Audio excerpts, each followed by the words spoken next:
Welcome to yo-yo TV. ప్రస్తుతం ధర్నా చౌక్లో ఉన్నాం.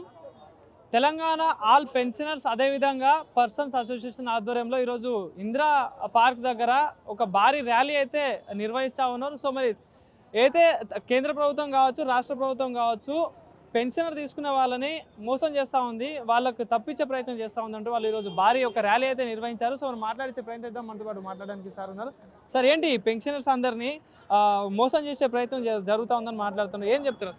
కేంద్ర ప్రభుత్వం కానీ రాష్ట్ర ప్రభుత్వం కానీ కేంద్ర ప్రభుత్వము దొడ్డిదారిని తెచ్చినటువంటి చట్టాన్ని రాష్ట్ర ప్రభుత్వాలు కూడా అమలు చేస్తూ ఉన్నాయి. రెండు దొందే కానీ ఇప్పుడు ముఖ్యంగా ఏంటంటే కార్మికులను బానిసలు చేసేటువంటి చట్టాలను చేస్తూ ఉన్నది. మా పూర్వీకులు మేము కానీ అనేక పోరాటాలు చేసి చట్టాలను అమలు చేసుకున్నాం.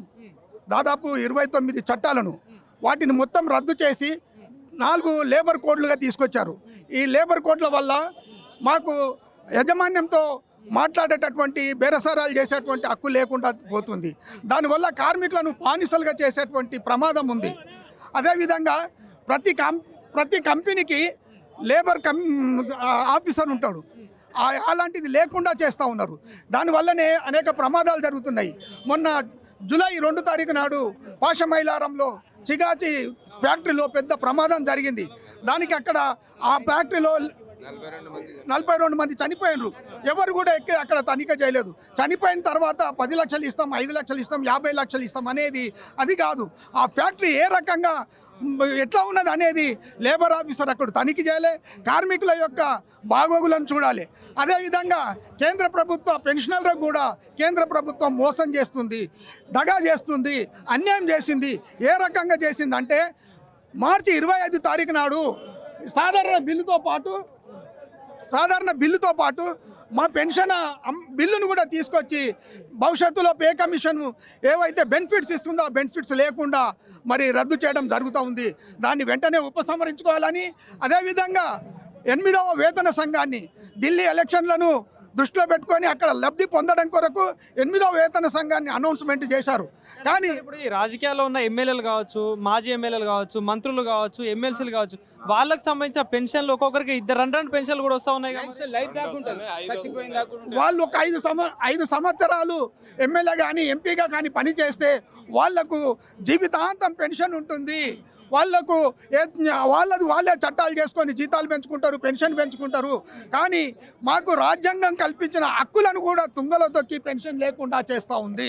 వాళ్ళ మీద లేని నియంత్రణ ఎంప్లాయీస్ మీద ఎందుకు ఉందంటే, ఎందుకంటే అధికారం వాళ్ళ చేతిలో ఉంది కాబట్టి వాళ్ళు ప్రజా సేవకులం అని చెప్పేసి అధికారంలో అడ్డం పెట్టుకొని వాళ్ళు ఇష్టం వచ్చినట్టు చేస్తూ ఉన్నారు. 16 లక్షల కోట్ల రూపాయలు ఆదాని అంబానీ పెట్టుబడిదారులకు ఇచ్చినటువంటి ఈ ప్రభుత్వం, రాయితీలు ఇచ్చిన ప్రభుత్వము పెన్షనర్లకు పెన్షన్ ఇవ్వడానికి వాళ్లకు మనసు ఒప్పట్లేదు. అట్లాగే దాదాపు 30-40 సంవత్సరాలు సర్వీస్ చేసి రిటైర్ అయినటువంటి ఈపీఎఫ్ కార్మికులకు కేవలం 1000 రూపాయల పెన్షన్ అనేది చాలా సిగ్గుచేటు. ఈ మోడీకి కానీ ఈ ప్రభుత్వానికి కానీ ఒక 1000 రూపాయలలో వాళ్ళ కుటుంబం బతుకుతుందా అని చెప్పి నేను ఈ సందర్భంగా అంటున్నాం. రాష్ట్రం విషయానికి చూసుకుంటే మన రేవంత్ రెడ్డి గారు కూడా మాట్లాడుతున్నారు. ఏదైతే ఉద్యోగులందరూ కూడా మరి డబ్బులు లేవు, కోసిన డబ్బులు లేవని మాట్లాడుతున్నారు. ఎట్లా చూడొచ్చు సార్? ఒక్క విషయం సార్, ఏదైనా మన బడ్జెట్ను చూసి వాగ్దానాలు చేయాలి. వాగ్దానాలేమో విచ్చలవిడిగా వాగ్దానాలు చేస్తావు, అమలు చేయాలంటే బడ్జెట్ లేదని చెప్తున్నావు. అది కాబట్టి ఇది చాలా అన్యాయము. ఏ రకంగా చూసినా కార్మికులను అణచివేసే పద్ధతిలో ఈ ప్రభుత్వాలు ఉంటున్నవి.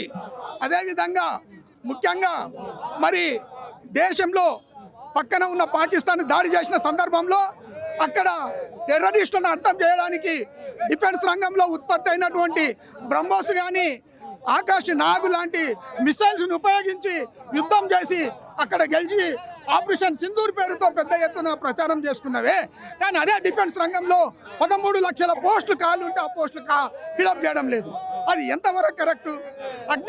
అగ్నిపథ్ స్కీమ్ తీసుకొచ్చి అమాయకులైన యువకులను బార్డర్లో పెట్టేసి వాళ్ళకి సరి అయిన తర్ఫీదు లేకుండా, ట్రైనింగ్ లేకుండా వాళ్ళను కూడా బలి పశువులను చేస్తూ ఉన్నావు. కాబట్టి నీవు విదేశాలన్నీ తిరిగి వాళ్ళను ఆక్పై చేసుకుంటున్నావు, ఆలింగనం చేసుకుంటున్నావు. కానీ స్వదేశంలో ఉన్న కార్మికుల పొట్టలు కొడుతూ ఉన్నావు.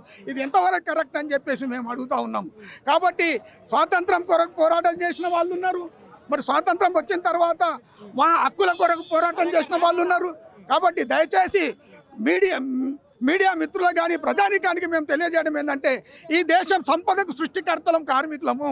ఈ దేశ సంపదను సృష్టిస్తున్న కార్మికులకు అన్యాయం చేస్తుంటే మీరందరూ కూడా అది ఉండాలి.